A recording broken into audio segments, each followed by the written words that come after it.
না, আপনারা জানেন যে মাননীয় প্রধানমন্ত্রী জনাব তারেক রহমান যখন ইলেকশনে এখানে প্রচারণায় এসেছিলেন তখন নারায়ণগঞ্জে বলেছিলেন যে নারায়ণগঞ্জবাসীদের একটি অভিশাপ হচ্ছে এখানে অনেকগুলো মাদকের স্পট রয়েছে।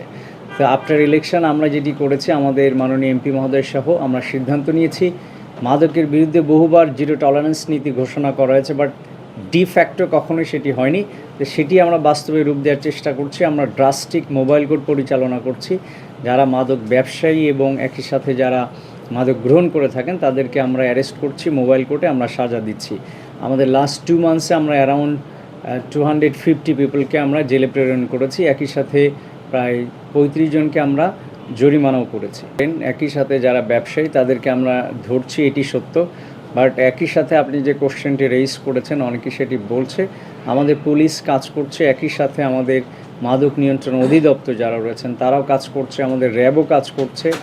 আমরা আশা করছি যে নেক্সট 6 মান্থের মধ্যে এই রূপগঞ্জের মধ্যে কোনো ধরনের মাদক আর থাকবে না।